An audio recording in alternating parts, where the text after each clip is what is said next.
5, 4, 3, 2, 1, 0.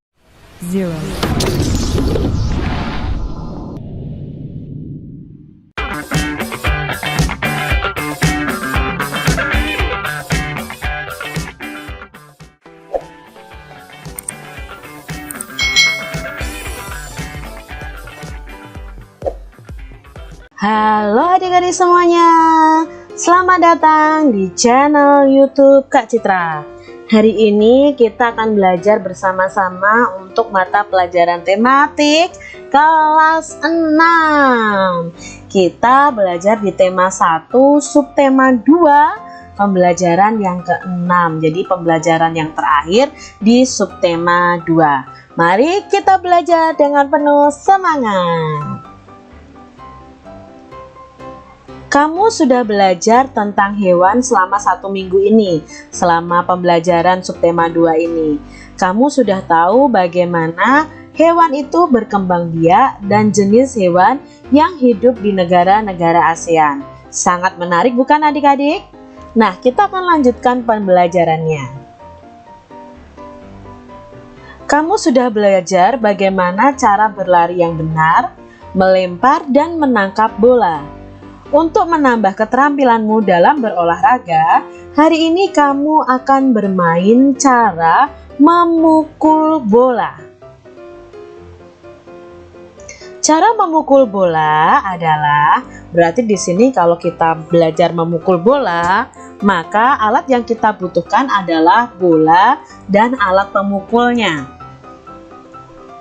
Cara memukul bola, posisi badan kita sedikit membungkuk. Kedua kaki sejajar, sedikit ditekuk dan terbuka.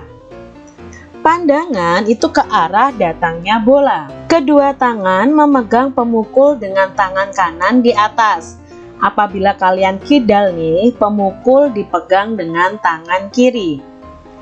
Kayu pemukul berada di atas bahu. Bahu kiri sedikit lebih rendah daripada bahu kanan. Nah, itu tadi cara memukul bola. Kalian bisa terus berlatih supaya kalian lebih terampil dalam memukul bola. Latihan dengan sungguh-sungguh akan membuahkan hasil yang memuaskan. Tahukah kamu tentang kelelawar? Ayo kita pelajari tentang kelelawar.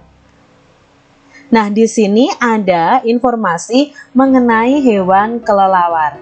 Hewan ini memiliki fakta yang menarik loh adik-adik. Kelelawar ini memiliki indera pendengaran yang sangat baik dan lebih baik daripada manusia. Berikut ini fakta-fakta tentang kelelawar. Yang pertama, kelelawar ini merupakan hewan mamalia atau hewan menyusui. Yang kedua, tubuh kelelawar ini sangat bersih loh adik-adik. Yang ketiga, faktanya kelelawar itu mempunyai 1 anak dalam 1 tahun. Kelelawar bisa hidup 20-30 tahun. Lama sekali ya adik-adik ya. Nah, kelelawar itu berperan besar dalam penyebaran dan penyerbukan tanaman. Kotoran kelelawar yang menempel pada gua justru akan melestarikan ekosistem, karena pada kotoran tersebut beberapa bakteri dan organisme lain menggantungkan hidupnya. Jadi adik-adik, kalau kalian pergi ke sebuah gua nih dan di situ ada kelelawar, pasti baunya itu tidak enak. Jadi bau kotoran kelelawar. Tetapi di situ kotoran kelelawar itu ternyata melestarikan ekosistem, karena ada beberapa bakteri dan organisme itu yang menggantungkan hidupnya pada kotoran kelelawar. Kelelawar itu tidur di siang hari dan mencari makan di malam hari. Maka kelelawar ini bisa disebut dengan hewan nokturnal atau hewan yang keluar di malam hari. Itu tadi tentang kelelawar. Lalu apakah kalian tahu tentang hiu gergaji? Hah, hiu gergaji Kak? Apa itu? Ikan apa ya? Nah, yuk kita cari tahu tentang hiu gergaji. Nah, di sini ada gambar hiu gergaji. Lihat pada mulutnya itu berbentuk seperti gergaji yang digunakan oleh tukang bangunan adik-adik. Maka disebut hiu gergaji. Nah, hiu gergaji hidup di Danau Sentani. Hiu gergaji dikenal dengan nama pari atau hiu sentani karena memang hidup di Danau Sentani di daerah Papua. Hiu gergaji ini menggunakan giginya yang berjumlah 14 hingga 22 gigi gergaji. Ia menggunakan giginya ini untuk mencari makan dan pertahanan diri. Jadi untuk bertahan dari musuhnya, dia menggunakan senjatanya yang berupa gigi gergaji. Tubuhnya itu berwarna keabu-abuan dan ramping.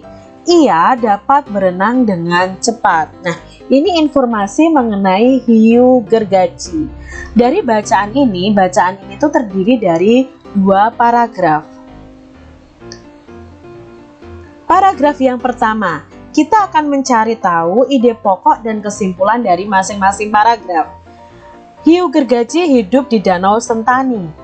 Hiu gergaji dikenal dengan nama pari atau hiu sentani karena memang hidup di Danau Sentani, Papua.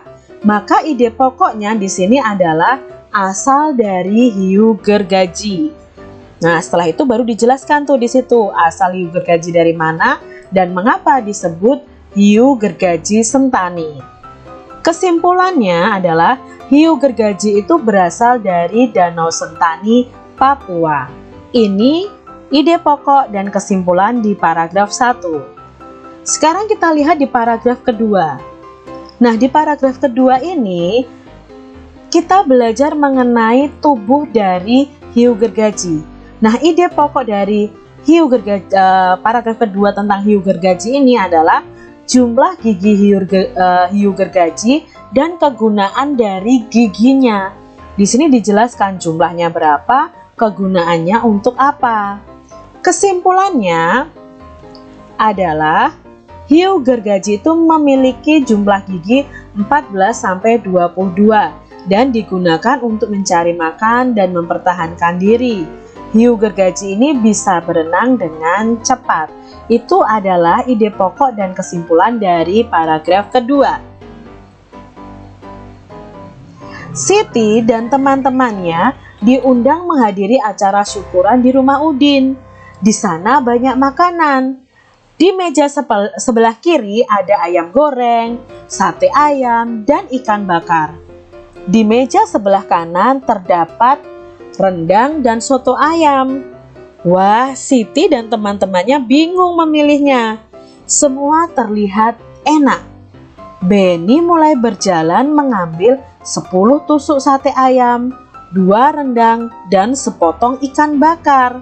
Sedangkan Siti mengambil 3 tusuk sate saja. Edo mengingatkan Benny agar mengambil makanan secukupnya saja. Dari bacaan tersebut, apa pendapatmu tentang sikap Benny, adik-adik?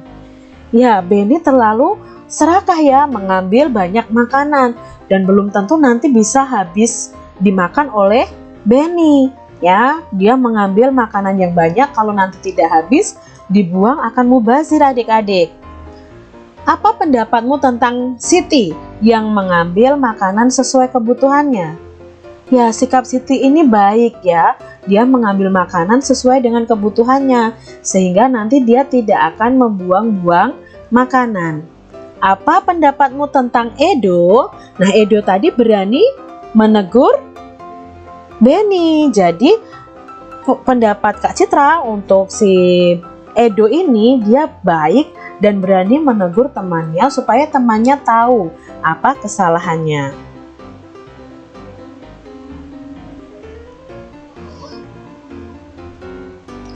Nah, untuk permasalahan tadi itu juga sesuai dengan pengamalan sila Pancasila. Apakah kalian tahu sila keberapa yang sesuai dengan permasalahan tadi? Yang tadi boros ya, ambil makanannya sangat boros. Nah, itu sesuai dengan sila kelima Pancasila, yang dilambangkan dengan padi dan kapas. Nah, bunyi sila kelima Pancasila ini adalah keadilan sosial bagi seluruh rakyat Indonesia. Di dalamnya itu termuat nilai-nilai perilaku yang adil harus diterapkan dalam berbagai bidang, baik bidang ekonomi, sosial, dan politik. Ada hak dan kewajiban setiap orang yang harus kita hormati. Ada perwujudan keadilan sosial bagi bangsa Indonesia dan tujuan rakyat Indonesia yang adil dan makmur, mendukung kemajuan dan pembangunan negara Indonesia. Nah, apa yang dilakukan oleh Beni itu sesuai dengan sila kelima Pancasila. Tidak sesuai dengan sila kelima Pancasila. Beni melakukan pemborosan dan hal tersebut tidak baik bagi lingkungan dan keberlangsungan hidup orang banyak. Pemborosan yang dilakukan Beni dapat berakibat langkanya sumber hewani sebagai sumber makanan manusia. Jadi tindakan pemborosan itu tidak sesuai dengan pengamalan sila kelima Pancasila. Bersikap adil, menghormati hak-hak orang lain, suka memberi pertolongan, tidak boros, tidak bergaya hidup mewah, tidak merugikan kepentingan orang lain, suka bekerja keras, dan menghargai hasil karya orang lain adalah merupakan contoh penerapan sila kelima Pancasila. Jadi kalian harus bersikap adil, menghormati hak orang lain, suka memberikan pertolongan, tidak boros, tidak bergaya hidup mewah. Itu merupakan penerapan sila kelima Pancasila. Demikian tadi adik-adik pembahasan kita di tematik tema 1, subtema 2 pembelajaran yang ke-6 untuk adik-adik yang duduk di kelas 6. Semoga pembelajaran ini bermanfaat ya untuk adik-adik semuanya. Sampai jumpa kembali di video pembelajaran selanjutnya. Tuhan memberkati. Jangan lupa tekan tombol subscribe, lalu tekan loncengnya, tekan juga tombol like, lalu share ke media sosial kalian. Jangan lupa untuk ikuti media sosial Kak Citra. Terima kasih.